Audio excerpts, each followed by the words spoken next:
मैं इस समय फरीदिया मॉडल हाई स्कूल किलोत्रान में मौजूद हूं और ये वही स्कूल है, आपको मैं याद दिला दूं कि जहां से मेरी इब्तिदाई तालीम जो है वो मैंने हासिल की है। और आज इंतहाई मुसर्रत का मकाम है, इंतहाई खुशी का मकाम है कि यहाँ से एक बच्चा जो है, होनहार बच्चा जुहेब और परमजीत सिंह, उन्होंने 98% मार्क्स जो है, पहली बार हुआ कि फरीदिया मॉडल हाई स्कूल के बच्चों ने 98% मार्क्स जो है वो मैट्रिकुलेशन एग्जाम में हासिल किए हैं। और इससे पहले भी अगर मैं बात करूं तो ये एक रवां दवा रहा है कि फरीदिया मॉडल हाई स्कूल जो है किसी भी फील्ड में कम नहीं रहा है। ये गालिबन अगर मैं बात करूं तो 90, 95, 92% तो आम रिजल्ट यहाँ रहता ही है, मगर इस बार कुछ एक्स्ट्रा ऑर्डिनरी करने की कोशिश जो है इन बच्चों ने की है। और मेरे साथ इस समय मोहसिन सर हैं, एजाज सर हैं और यहाँ के प्रिंसिपल साहब हैं। इनसे भी जानने की कोशिश करेंगे कि आया जब हम यहाँ पे पढ़ते थे तो रिजल्ट जो है 60 से 70, 80% के आसपास रहता था और बहुत बड़ा दबदबा उस टाइम भी रहता था कि बच्चों ने 70% नंबर लाए, 80% नंबर लाए, 60% नंबर लाए और दबदबा बनाया रहता था उस बच्चे का, जो बच्चा जो है इतने मार्क्स लाता था। आज जुहेब ने सारे रिकॉर्ड तोड़ दिए और 98% जो है इस स्कूल का रिजल्ट सामने लाया है। आखिर क्या वजूहात रही, किस तरीके से यहाँ उसको मेहनत करवाई गई है, जानने के लिए मेरे साथ यहाँ मोहसिन सर हैं, इनसे जानने की कोशिश करते हैं। मोहसिन सर, मुझे ये बताइए, जुहेब ने ऐसा क्या किया, कौन सा कमाल किया, उसने 98% मार्क्स जो कमाल से कम नहीं है वो लाए? सर, सबसे पहले मैं आपका शुक्रिया अदा करता हूं कि आप यहाँ पे आए और हमारे साथ जो है चेयरमैन साहब, प्रिंसिपल साहब और बाकी स्टाफ मेंबर जो है हमारे पास आए और हमसे ये सवाल पूछा कि भाई जुहेब भट्ट जो था वो इस स्कूल, इस इदारे का बच्चा था, तालिब इल्म था। उसने जो है ये 98% जो है, it seems to be very difficult for a student to secure such इतना प्रेस्टिजियस परसेंटेज लेना, ये जो था ये बड़ा हार्ड, एक मुश्किल टास्क था। लेकिन इसके लिए जो है सबसे पहले मैं अपने चेयरमैन साहब, उसके बाद प्रिंसिपल साहब और यहाँ की जो फैकल्टी है, टीचिंग फैकल्टी, उन्होंने जो है नेक टू नेक रहे वानी साहब के साथ। जो लास्ट एकेडमिक ईयर रहा, जैसी भी गाइडलाइंस हमें आई, जिस भी तरीके की गाइडलाइंस आई, जो भी हमें इंस्ट्रक्ट किया गया, उसके अकॉर्डिंग जो है हमने जो है वो पूरे हम उतरे। चाहे एजाज साहब था, आमिर साहब था या कोई और थे, सब टीचर्स ने अपना पूरा 100% जो है एफर्ट दिए और अच्छे तरीके से बच्चों को जो है गाइड भी किया, पढ़ाया भी। और परमजीत, सुजल और ये जुहेब भट्ट, ये तीनों बच्चे जो थे ये एक दूसरे को अच्छे से मीन्स जो भी टीचर है जिनने नोटिस किया है, ऑब्जर्व किया है, ये 4-5 बच्चे जो थे ये एक दूसरे के साथ बिल्कुल नेक टू नेक, शायद कंपटीशन में ये एक दूसरे को पूरा टक्कर देते थे क्लास में भी। So far as my personal subject English is concern, तो वहाँ पे भी ये बच्चे जो थे, ग्रामर चाहे नरेशन वगैरह कुछ भी होता था तो ये 3-4 बच्चे जो थे ये क्वेश्चंस भी पूछा करते थे।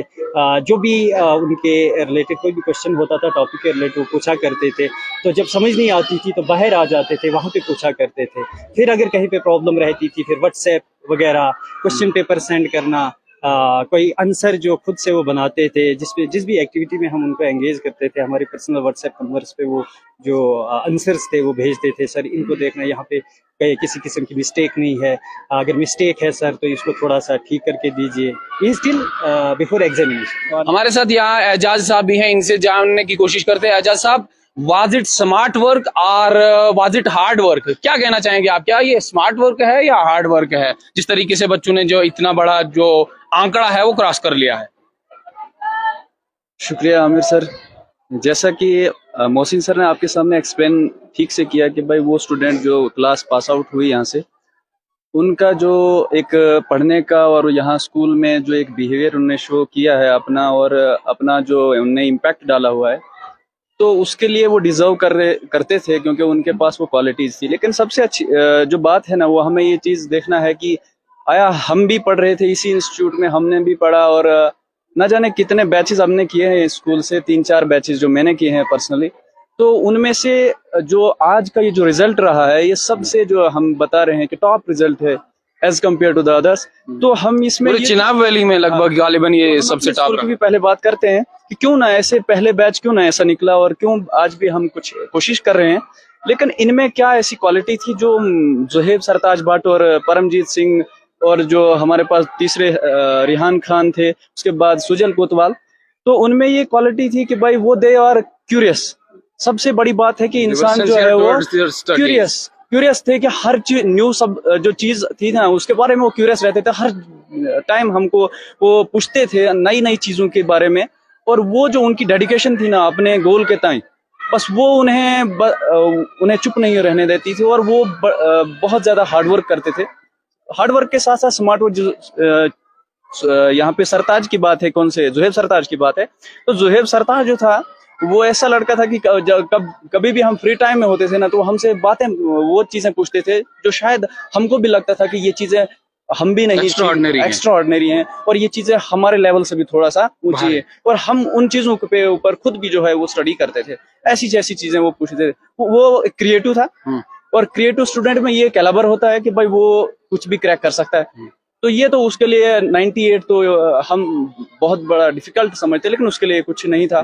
वो इससे भी आगे, अल्लाह करे कि वो इससे आगे और भी जो है कामयाबियां हासिल करे, बड़ी पीक्स पे जाए। वो हमारी दुआएं उसके साथ हैं। और जो मेन थिंग है वो है पेरेंटल इन्फ्लुएंस, जो उसका घर है, घर से जो उसको एक तरबियत मिली है। सरताज साहब भट्ट बहुत डिसेंट टीचर है, हमें भी पढ़ाया है, हमें भी पढ़ाया है, पर वो अपने जॉब से कहीं ना कहीं वो अपने जॉब से जो है वो शायद लापरवाही नहीं करते, जस्टिस करते हैं, जिसकी वजह से उनके बच्चे के जो है वो ये रिजल्ट आया है।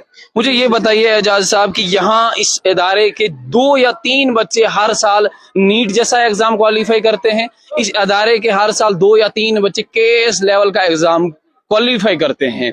मैं ये कहना चाहता हूं, क्या आने वाले वक्त में आप इस किस्म का एक्सपोजर यहाँ बच्चों को देते हो ताकि वो यहाँ से जाके नीट जैसा एग्जाम क्वालिफाई कर पाए, या सिर्फ 2 या 3 बच्चों को ऐसा स्टडी मिलता है या ऐसा एक्सपोजर मिलता है कि वो नीट जैसा एग्जाम में बैठते हैं और केस जैसा एग्जाम में बैठते हैं?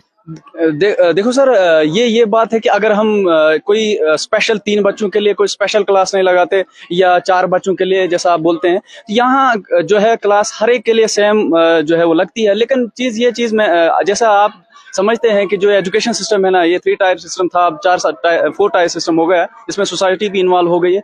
तो आप समझते हैं कि अगर हम जस्ट कर रहे हैं यहाँ पे, अगर टीचर बड़ा जो है वो एफर्ट कर रहा है तो उसके साथ साथ पेरेंट्स को भी जो है अपना एफर्ट देना चाहिए, तब जाके जो है ये ऐसे जैसे रिजल्ट आते हैं। ऐसे ही ये रिजल्ट नहीं आते कहीं से भी। अगर एक सिस्टम में कोई खराबी आती है तो ये रिजल्ट कहीं ना कहीं पीछे चला जाता है। अगर चाहे हम सब लोग जो है इस सिस्टम में थोड़ा हार्ड वर्क करेंगे तो ऐसे रिजल्ट हर एक के घर आ सकते हैं। हम स्कूल के जितने भी क्लास है ना, हर बच्चा जो है वो इस तरह का टारगेट वो जो है वो टच कर सकता है। हमारे साथ ये थे मोहसिन सर, एजाज सर, जिनका ये मानना है कि अगर आप लोगों ने नीट जैसा एग्जाम जो है क्वालिफाई करना है, आपने केएस जैसा एग्जाम जो है क्वालिफाई करना है, तो सोसाइटी जो है पहले 3 टियर सिस्टम पे एजुकेशन सिस्टम चलता था, जिसमें स्टूडेंट, जिसमें टीचर्स, जिसमें पेरेंट्स जो है उसको इन्वॉल्व किया जाता था। मगर आज के दौर में 4 टियर सिस्टम बना है ये, और 4th सिस्टम में सोसाइटी को भी इन्वॉल्व किया गया है। कहीं ना कहीं सोसाइटी को भी चाहिए, समाज को भी चाहिए कि इन बच्चों को जो है अपलिफ्ट किया जाए, इन बच्चों को जो है एनकरेज किया जाए,